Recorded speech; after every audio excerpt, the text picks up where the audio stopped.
అందరికీ నమస్కారం. వెనకాల అటాచ్ చేసిన చూడండి, పేరు జొన్నలగడ్డ రాజారావు. వీడిది గుంటూరు జిల్లా. మొన్న వీడు సంత్రగాచి అని చెప్పేసి కలకత్తాలో మెయిన్ 5 స్టేషన్లు ఉంటాయి. హౌరా, కలకత్తా, సీల్దా, ఇంకొన్ని. అందులో సంత్రగాచి అనేది ఒకటి. అక్కడి నుంచి మన హైదరాబాద్ అన్నప్పుడు చర్లపల్లికి ట్రైన్ వస్తుంది, స్పెషల్ ట్రైన్. రాజమండ్రిలో ఒక ఆమె ట్రైన్ ఎక్కింది. ఆమె వయసు వచ్చేసి 36 సంవత్సరాలు. హైదరాబాద్ వచ్చి తెలిసిన వాళ్ళ సహాయ సహకారాలతో ఏళ్ళలో పని చూసుకుని బతుకుదని చెప్పేసి అనుకోను. స్పెషల్ ట్రైను, లేడీస్ భోగి ఫ్రీగా ఉందని చెప్పి ఎక్కింది. పాప హ్యాపీ. ట్రైన్ మొన్న గుంటూరు రాగానే లేడీస్ మొత్తం దిగిపోయారు. మహిళా భోగిలో ఆమె ఒక్కతే ఉంది. ఈ మహిళా భోగి మిగతా భోగిలకి లింక్ కూడా ఉండదు. డోర్స్ మొత్తం క్లోజే ఉంటుంది. అంటే డోర్స్ అంటే అటు కానీ ఇటు కానీ క్లోజ్ ఉంటుంది. ఓన్లీ మనం దిగటానికి ఇక్కడ డోర్ ఉండితే అందులో నుంచి ఎవరైనా రావాలి అలా. గుంటూరులో వాడు ఎక్కబోతున్నప్పుడు, ఇది లేడీస్ భోగి, ఎక్కమాక అన్న, ప్లీజ్ అమ్మ మిగతా భోగి ఫుల్ ఉన్నారమ్మా, నేను పక్కన దిగిపోతానమ్మా, సత్యంలో దిగుతానమ్మా అని చెప్పి రిక్వెస్ట్ బదిలాడుకుంటే పాపం ఆమె కూడా సర్లే అని చెప్పేసి అనుకో. గుంటూరు నుంచి నెమ్మదిగా ట్రైన్ మూవ్ అయింది.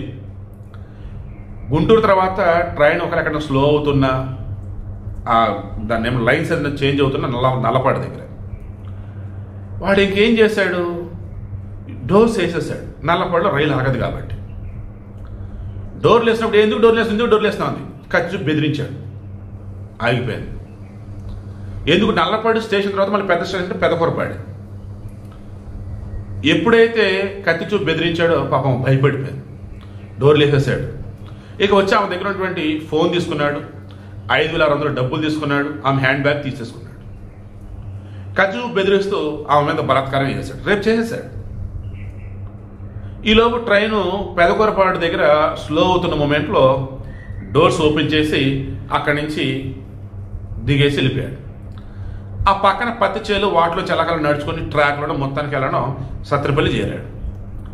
సత్తినపల్లిలో ఈమె ఫోన్ అమ్మేసి దాంతో చక్కగా బిర్యానీ తిన్నాడు.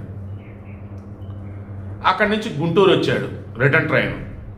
అక్కడి నుంచి తెనాలి వెళ్ళాడు. ఈ తెనాలిలో ఏం చేశాడు, ఆమె ఫోన్ ఆల్రెడీ వేరేవాడికి అమ్మేశాడు కదా, ఆమె సిమ్ ఉంది కదా, ఆ సిమ్ముని వీడి దారిలో వేసుకున్నాడు ఫోన్లో. అప్పటికే ఆమె ఇక్కడ హైదరాబాద్ వచ్చేసింది, చర్లపల్లి వచ్చేసింది. చర్లపల్లి దిగానే పోలీసులు జరిగింది మొత్తం చెప్పారు. వాళ్ళు ఇక గవర్నమెంట్ రైల్వే పోలీసులు చెప్పేశారు. ఇక దాంతో వాళ్ళు ముందు కేసు ఫైల్ చేసి నోట్ చేసుకొని నడికుడికి ట్రాన్స్ఫర్ చేస్తూ ఈలోపు తెనాలి పోలీసులు అలర్ట్ చేశారు. అంటే ఈలోపు మొత్తం చెక్ చేసేసారు, ఎక్కడ ఏంటి అని చెప్పేసి.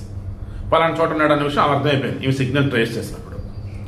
ఇక ఆగమేఘలను స్పందించేశారు అంతా. మొత్తానికి తెనాలలో వాళ్ళు పట్టుకున్నారు.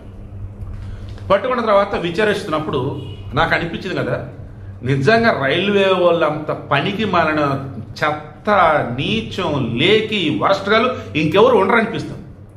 ఎన్నిసార్లు మనం ఇటువంటి వీడియోలు ఇచ్చాం, ఒకసారి క్రాస్ చెక్ చేయండి. ఏమని ఇచ్చాం?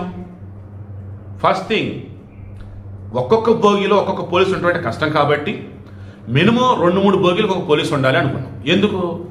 ఎవరు పడితే వాళ్ళు వచ్చి డబ్బులు డిమాండ్ హిజ్రాలు. ఆ హిజ్రాల్లో మగోళ్ళు ఆడోళ్ళు వేషం వేసుకొని వచ్చి డబ్బులు ఇవ్వకపోతే బెదిరించేస్తూ అలా కొడతాం, తిడతాం, నానా ఇబ్బందులు పెడతాం.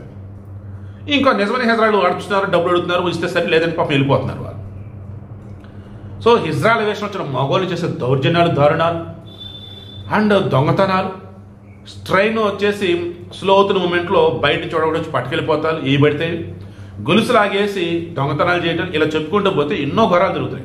అదే 2-3 భోగిలు ఒక పోలీసు కనుక ఉంటే జరుగుతాయి ఘోరాలు. 2-3 భోగిలు ఒక పోలీసు అన్నప్పుడు ఉన్నప్పుడు వరిస్తున్నప్పుడు అర్థమైపోయింది. పోలీసు వాకీ టాకీలో మీతో చెప్తాడు, అందరూ వచ్చేస్తారు ఒకే చోటకి. ఏసీలలో కూడా ఎన్ని సమస్యలు. చివరికి ఏసీ భోగిలు కూడా అన్రెజర్డా నాన్ రెజర్డా వాళ్ళు వచ్చే ఎక్కేసి హడావుడి చేస్తున్నారు. ఏంటి దాని సంగతి ఏంది? ఇలా చెప్పుకుంటూ పోతే ఎన్ని ఘోరాలు, ఎన్ని దారుణాలు. ఈ మూమెంట్లో మొన్న మధ్య మనం మాట్లాడుకున్నాం, మహిళా భోగిలో మినిమం ఒక లేడీ పోలీస్ టేబుల్ ఉండాలి, లేడీ పోలీసు ఉండాలని మాట్లాడుకున్నాం. ఎందుకుంటారు అసలు వాళ్ళు? పగలైనా రాత్రి ఒక లేడీ పోలీసు ఉండాలి కదా, లేరు.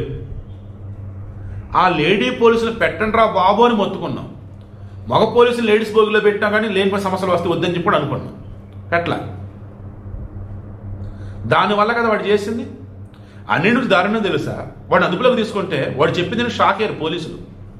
ఏంటంటే 8 నెలల క్రితం వాడు ఇలాగే రైలులో కేరళ మహిళ మీద చేశాడు.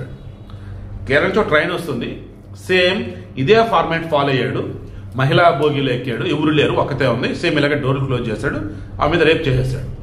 పాపం ఆమె ఏమనుకుందేమో కేసు పెట్టాల. ఇప్పుడు అది కూడా కేసు ఫైల్ చేసి ఏ ట్రైను ఎప్పుడు ఏంటి మొత్తం డీటెయిల్స్ ఇస్తున్నారు. ఎందుకంటే అసలు ఆమె బతికొందా, ఇటు చంపేశాడు, ఇవన్నీ తెలియాలి కదా. మరలా చెప్తున్నా కదా, సామాన్యుల నుంచి భయంకరంగా లాభాలు గడిచినటువంటి ఈ ప్రభుత్వం ట్యాక్సుల రూపేనా వాళ్ళకి సౌకర్యాలు కల్పించే విషయంలో మాత్రం చాలా నిర్లజ్జగా, నిస్సిగ్గుగా ఏమని వదిలేస్తూ ఉంటారు. ఇప్పటికన్నా కానీ ఈ ప్రభుత్వం తరఫున అందించే సౌకర్యాలు ఎన్నో ఏవైతున్నాయో, రవాణా కానీ రిమైనింగ్ ఏవైనా కానీ ఎక్కడికైనా ప్రజలకు ఇబ్బంది కలిగింది అనుకున్నప్పుడు దయచేసి అక్కడ సెక్యూరిటీని పెట్టండి. It's my sincere request.